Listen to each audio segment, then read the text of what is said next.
बिस्मिल्लाहिर्रहमानिर्रहीम। भाइयों और बहनों, क्या आप जानते हैं कि करीब 1400 साल पहले हमारे प्यारे आका हजरत मोहम्मद मुस्तफ़ा सल्लल्लाहु अलैहि वसल्लम ने मुल्क शाम यानी सीरिया के बारे में ऐसी बातें फरमाई थीं जो आज हकीकत बनकर हमारे सामने आ रही हैं। क्या आप जानना चाहते हैं कि सीरिया का इल्म ए आखिरुज्जमान आखिरी दौर से क्या ताल्लुक है? क्यों सीरिया की सरजमीन को नबी करीम सल्लल्लाहु अलैहि वसल्लम ने मुबारक जमीन कहा था, और क्यों फितनों से बचने के लिए इस इलाके की तरफ तवज्जो दिलाई थी? और क्यों कई उलमाए हक ये मानते हैं कि इमाम मेहदी और हजरत ईसा अलैहिस्सलाम के नुज़ुल की बहुत सी निशानियां इसी सरजमीन से जुड़ी हैं? इस वीडियो में आपको सीरिया से जुड़ी वह बातें मालूम होंगी जिन्हें जानकर आपका ईमान ताज़ा होगा और आपकी समझ में आएगा कि उम्मत ए मोहम्मदिया आज किन इम्तिहानों से गुजर रही है। इसलिए वीडियो को आखिर तक जरूर देखिए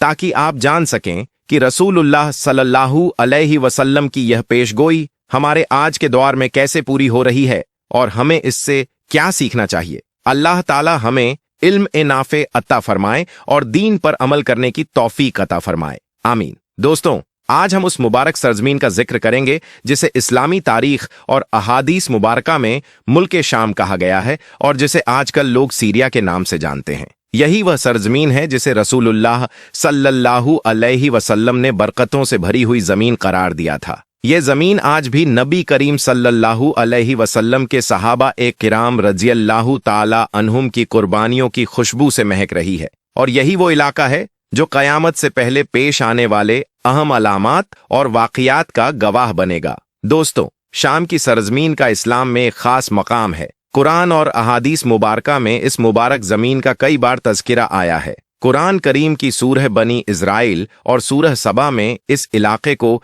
बरकतों वाली जमीन कहा गया है। अल्लाह ताला इरशाद फरमाता है कि हमने उसके और उसके आसपास की सरजमीन को बरकत दी। ये वही इलाका है जो हजरत इब्राहीम अलैहिस्सलाम, हजरत मूसा अलैहिस्सलाम, हजरत ईसा अलैहिस्सलाम और दीगर अंबिया किराम अलैहिमुस्सलाम की दावत और मुबारक कदमों से वाबस्ता रहा है। हजरत याहिया अलैहिस्सलाम और हजरत जकरिया अलैहिस्सलाम ने भी इसी जमीन पर लोगों को दावत ए हक दी थी। रसूलुल्लाह सल्लल्लाहु अलैहि वसल्लम ने दुआ फरमाई, या अल्लाह हमारे शाम और हमारे यमन में बरकत अता फरमा। एक और हदीस पाक में फरमाया, जब फितनों का दौर आए तो शाम सीरिया की तरफ रुख करो, क्योंकि यह अल्लाह की पसंदीदा जमीन है और वहां के लोग उसके चुने हुए बंदे हैं। दोस्तों, आखिरी जमाने में मुल्क शाम से जुड़े कुछ अहम वाक़ियात पेश आने वाले हैं, जिनमें दमिश्क की सफेद मीनार के पास हजरत ईसा अलैहिस्सलाम का नुज़ुल, दज्जाल का खात्मा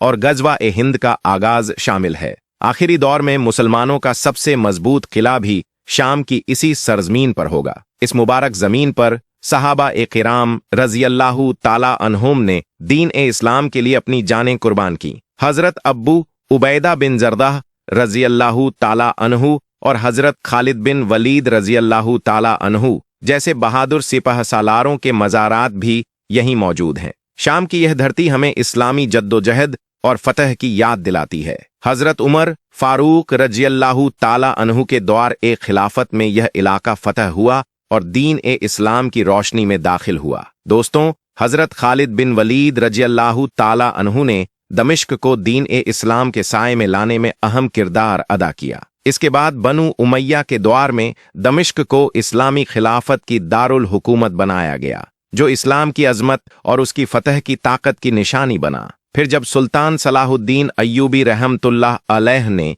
इसी सरजमीन से क्रूसेडरों को शिकस्त देकर बैतुल मुक़द्दस को आज़ाद करवाया, तो इस इलाके की अहमियत और बढ़ गई। तकरीबन 4 सदी तक यह इलाका उस्मानी सल्तनत का हिस्सा रहा, जिसमें अमन और तरक्की का दौर देखा गया। मगर जब उम्मत में इत्तेहाद खत्म हुआ तो यही इलाका दुश्मनों की साजिशों का निशाना बन गया। इसी वजह से जब तारीख की किताबों में या मुस्लिम मुअल्लिफीन की तहरीरों में मुल्क शाम का तज़किरा आता है, तो उसका मतलब सिर्फ आज के दौर का सीरिया नहीं होता, बल्कि उसमें वो तमाम इलाके शामिल होते हैं जो आज लेबनान, फिलिस्तीन और जॉर्डन कहलाते हैं, क्योंकि किसी वक्त ये पूरा इलाका मुल्क ए शाम कहा जाता था। अगर आखिरी जमाने के अलामात के हिसाब से देखें तो कई निशानियां इस जमीन से वाबस्ता हैं। मसलन हजरत ईसा अलैहिस्सलाम का न्यूज़ुल दमिश्क की जामा मस्जिद की सफेद मीनार पर होगा। हजरत इमाम मेहदी मदीना मुनव्वरा से इसी इलाके की तरफ हिजरत करेंगे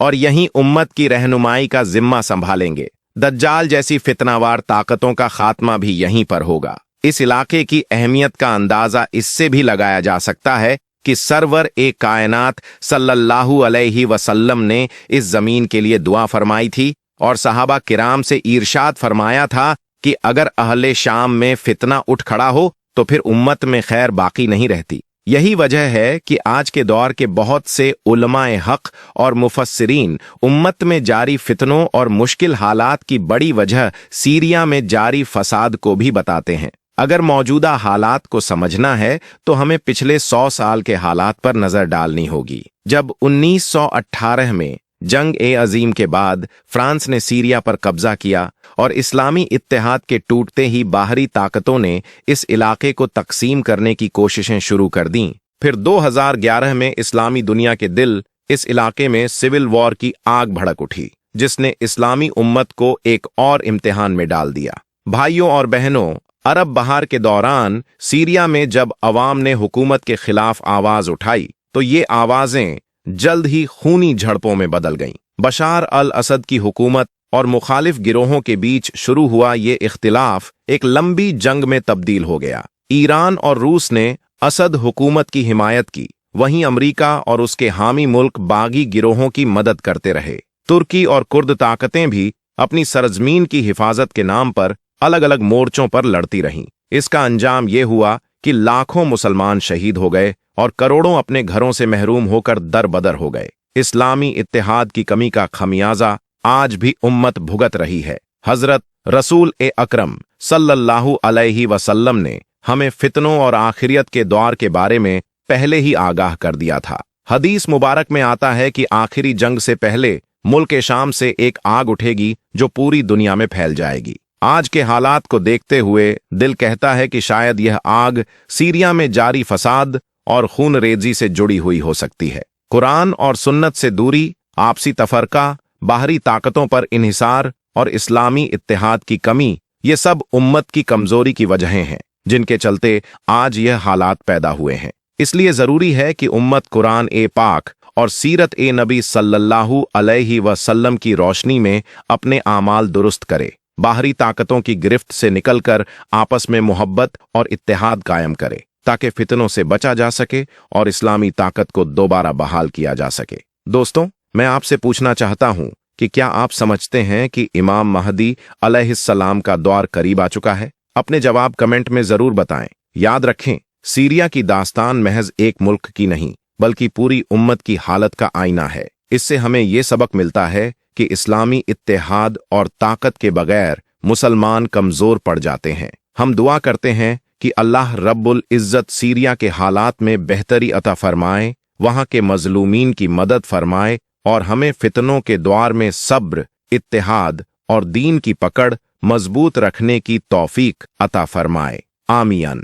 भाइयों और बहनों, आज हम बात करेंगे इस्लाम के उस अजीम मुजाहिद और बेखौफ सिपह सालार के बारे में जिनकी जुर्रत और दानिशमंदी की गवाही न सिर्फ मुसलमान बल्कि गैर मुस्लिम तारीख निगार भी देते हैं। ये वो मुजाहिद हैं जिन्हें नबी ए पाक सल्लल्लाहु अलैहि वसल्लम ने सैफुल्लाह यानी अल्लाह की तलवार का लक़्ब अता फरमाया था। इनका नाम है हजरत खालिद बिन वलीद रज़ियल्लाहु ताला अन्हु। इनकी विलादत 592 ईस्वी में मक्का की सरजमीन पर हुई। इनके वालिद वलीद उस दौर के मक्का के रसूखदार और अमीर शख्सियतों में शुमार होते थे। जब हजरत मोहम्मद मुस्तफ़ा सल्लल्लाहु अलैहि वसल्लम ने अपनी नबूवत का ऐलान फरमाया और लोगों को तौहीद और इस्लाम की तरफ बुलाना शुरू किया, उस वक्त हजरत खालिद बिन वलीद रज़ियल्लाहु ताला अन्हु उन लोगों में शामिल थे जो इस्लाम की सख्त मुखालफत करते थे। ये हकीकत है कि उन्होंने तकरीबन 19 साल तक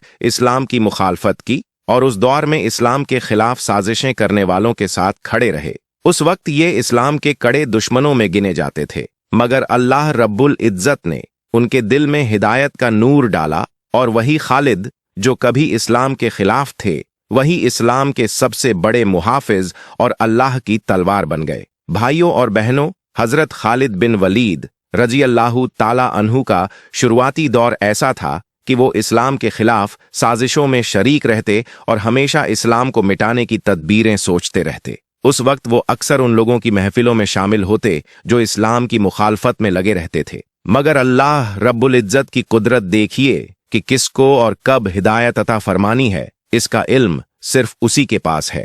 यही हालात खालिद बिन वलीद रजी अल्लाह ताला अन्हु के साथ भी हुए। उस दौर में जब भी मुसलमानों और कुफ्फार के दरमियान कोई जंग होती, अक्सर कुफ्फार की फौज की कमान खालिद बिन वलीद ही संभालते। वो जंग में माहिर थे और उनकी जंगी हिकमत ए अमली का लोहा दुश्मन भी मानते थे। यकीनन आपने जंग ए उहुद का वह वाक़या सुना होगा जब नबी पाक सल्लल्लाहु अलैहि वसल्लम ने सहाबा किराम को एक दर्रा घाटी पर तैनात कर दिया था और ताकीद फरमाई थी कि चाहे जंग का रुख कुछ भी हो जाए, वो अपनी जगह छोड़कर ना जाएं, ताकि कुफ्फार पीछे से हमला ना कर सकें। जंग में मुसलमान कम तादाद में होने के बावजूद अल्लाह की मदद से फतह हासिल कर रहे थे, मगर अल्लाह की मर्जी कुछ और थी। जब मुसलमानों ने कुफ्फार के मालो मता को जमा करना शुरू किया, उस दर्रे पर तैनात कुछ सहाबा यह समझकर नीचे उतर आए कि जंग खत्म हो चुकी है। यहीं से खालिद बिन वलीद, जो उस वक्त कुफ्फार के लश्कर में थे, अपनी जंगी हिकमत अमली के तहत चंद सवारों को लेकर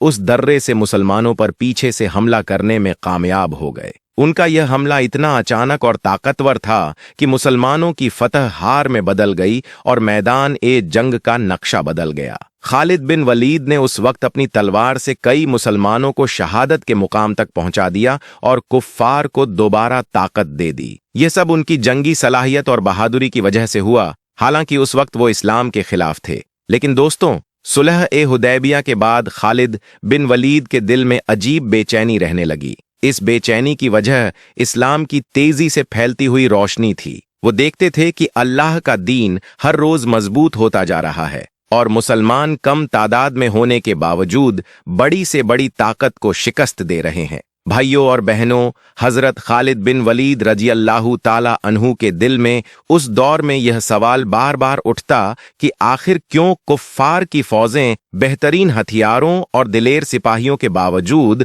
मुसलमानों के हाथों शिकस्त खा जाती हैं। वो सोचते रहते कि क्या वाकई मुसलमानों के साथ कोई गैबी मदद होती है? क्या वाकई हजरत मोहम्मद सल्लल्लाहु अलैहि वसल्लम अल्लाह के सच्चे रसूल हैं? इन्हीं सवालों में उलझे और बेचैन रहने लगे। इसी दौरान अल्लाह की रहमत से उनके बड़े भाई का एक खत उनके पास पहुंचा। उस खत में लिखा था, ऐ खालिद, कहाँ हो तुम? हजरत मोहम्मद सल्लल्लाहु अलैहि वसल्लम ने तुम्हारे बारे में पूछा है। मैं चाहता हूं कि तुम कुफ्र की तारीकियों को छोड़कर इस्लाम की रोशनी में दाखिल हो जाओ। इस खत ने उनके दिल पर ऐसा असर डाला कि उन्होंने देर किए बिना सीधा मदीना मुनव्वरा की तरफ रुख किया और नबी पाक सल्लल्लाहु अलैहि वसल्लम की बारगाह में हाजिर होकर कलिमा पढ़ा और इस्लाम कबूल कर लिया। यूं इस्लाम का वो दुश्मन जिसकी तलवार मुसलमानों पर भारी थी, अब वही अल्लाह की तलवार बन गया। इसके बाद एक अहम वाकया यह भी है कि हदीस की किताबों में आता है कि रसूलुल्लाह सल्लल्लाहु अलैहि वसल्लम ने सीरिया, जो उस वक्त मुल्क ए शाम कहलाता था, की तरफ रोमन सल्तनत को इस्लाम का पैगाम देने के लिए एक कासिद भेजा, मगर रोमन सल्तनत ने अपने घमंड में आकर उस कासिद को शहीद कर दिया। उस दौर में यह एक अलामत होती थी कि अगर कोई हाकिम कासिद को कत्ल करे तो यह जंग का सीधा ऐलान माना जाता था। जब मुसलमानों के कासिद को शहीद किया गया तो हजरत मोहम्मद सल्लल्लाहु अलैहि वसल्लम ने मदीना मुनव्वरा से एक लश्कर तैयार फरमाया और उसका अमीर हजरत ज़ैद बिन हारिसा रजी अल्लाह ताला अन्हु को बनाया, जो नबी पाक सल्लल्लाहु अलैहि वसल्लम के मुंह बोले बेटे थे और जिनका नाम मुकद्दस कुरान में भी आया है। रवाना करते वक्त आप सल्लल्लाहु अलैहि वसल्लम ने इरशाद फरमाया कि अगर ज़ैद बिन हारिसा शहीद हो जाएं तो उनके बाद जाफर बिन अबी तालिब रजी अल्लाह ताला अन्हु को लश्कर का अमीर बना देना, और अगर वो भी शहीद हो जाएं तो अब्दुल्लाह बिन रवाहा रजी अल्लाह ताला अन्हु को अमीर बना देना, और अगर वो भी शहीद कर दिए जाएं तो फिर जिस पर तुम सबका इत्तेफाक हो उसे अमीर बना लेना। यह हिदायत देकर नबी पाक सल्लल्लाहु अलैहि वसल्लम ने लश्कर को सीरिया की तरफ रवाना फरमाया और खुद मदीना मुनव्वरा में मस्जिद ए नबवी में चंद सहाबा के साथ बैठकर जंग की खबरें लेने लगे। भाइयों और बहनों, उस वक्त सीरिया की सरजमीन पर घमासान जंग जारी थी और मदीना मुनव्वरा में नबी पाक सल्लल्लाहु अलैहि वसल्लम मस्जिद ए नबवी में बैठे हुए अपने मुबारक अशकों के साथ अपने सहाबा को सीरिया की जंग की खबरें बता रहे थे। आप सल्लल्लाहु अलैहि वसल्लम फरमा रहे थे, अब ज़ैद बिन हारिसा रज़ियल्लाहु ताला अन्हु शहीद कर दिए गए हैं और अब इस्लामी लश्कर का झंडा जाफर बिन अबी तालिब रज़ियल्लाहु ताला अन्हु के हाथ में है। कुछ देर बाद आप सल्लल्लाहु अलैहि वसल्लम ने रोते हुए फरमाया, जाफर भी शहीद कर दिए गए और अब झंडा अब्दुल्लाह बिन रवाहा रज़ियल्लाहु ताला अन्हु के हाथ में आ गया है। फिर आपने फरमाया, अब्दुल्लाह बिन रवाहा भी शहीद कर दिए गए। इसके बाद आप सल्लल्लाहु अलैहि वसल्लम ने खुशखबरी सुनाई कि मुसलमानों की सलाह से अब लश्कर की कमान हजरत खालिद बिन वलीद रज़ियल्लाहु ताला अन्हु के हाथ में आ गई है। यही वह पहला मौका था जब हजरत खालिद बिन वलीद रज़ियल्लाहु ताला अन्हु इस्लामी लश्कर के सिपहसालार बने। इससे पहले तो वो इस्लाम के खिलाफ काफिरों की फौज में रहते थे, मगर अब जब रोमन सल्तनत की फौज ने देखा कि सामने वही खालिद खड़ा है जो कभी मक्का के मुशरिकीन का सबसे बड़ा जंगजू था, तो उनकी हिम्मत टूटने लगी, क्योंकि अरब में दूर दूर तक खालिद बिन वलीद की बहादुरी और जंग की महारत का डंका बजता था। और अब वही शेर इस्लाम की फौज में शामिल होकर अल्लाह के लिए तलवार चला रहा था। फिर अल्लाह ताला की मदद और हजरत खालिद बिन वलीद रज़ियल्लाहु ताला अन्हु की हिकमत और बहादुरी से मुसलमानों ने इस जंग में फतह हासिल की। कहा जाता है कि इस जंग में खालिद बिन वलीद इतनी शिद्दत और हिम्मत से लड़े कि उनकी 9 तलवारें जंग के दौरान टूट गईं। सोचिए, एक एक तलवार किसी मर्द के हाथ से ही टूटती है, और जिसकी 9 तलवारें टूट जाएं, उसने जंग में कितनी शिद्दत से लड़ाई लड़ी होगी। जब इस्लामी लश्कर फतह से हमकिनार हुआ और हजरत खालिद बिन वलीद की बहादुरी रंग लाई, तो मदीना में बैठे नबी पाक सल्लल्लाहु अलैहि वसल्लम ने खुशी से अपने सहाबा को बताया और ऐलान फरमाया कि आज से खालिद बिन वलीद का नाम सैफुल्लाह है। सैफुल्लाह का मतलब होता है अल्लाह की तलवार। और आप सल्लल्लाहु अलैहि वसल्लम ने फरमाया, अब इस्लामी लश्कर की कमान अल्लाह की तलवार के हाथ में है। भाइयों और बहनों, नबी पाक सल्लल्लाहु अलैहि वसल्लम ने अपने सहाबा को मुताह की जंग में फतेह की खुशखबरी अता फरमाई थी, जो बाद में जंगे मुताह के नाम से जानी गई। और जब हजरत खालिद बिन वलीद रज़ियल्लाहु ताला अन्हु का तज़किरा हो तो जंगे यमामा का जिक्र ना हो, यह मुमकिन ही नहीं। यह वही ऐतिहासिक जंग थी जब हुजूर सल्लल्लाहु अलैहि वसल्लम के पर्दा फरमाने के बाद एक शख्स ने झूठा नबूवत का दावा कर दिया था। उस झूठे का नाम मुसैलिमा कज्जाब था। यह जंग बेहद कठिन और संगीन थी, क्योंकि मुसलमानों के मुकाबले में एक बहुत बड़ी फौज खड़ी थी जिसकी तादाद 50 से 60 हजार के करीब थी। मगर उस वक्त मुसलमानों का काफिला कम होते हुए भी मजबूत था, क्योंकि उनके सिपहसालार हजरत खालिद बिन वलीद रज़ियल्लाहु ताला अन्हु थे।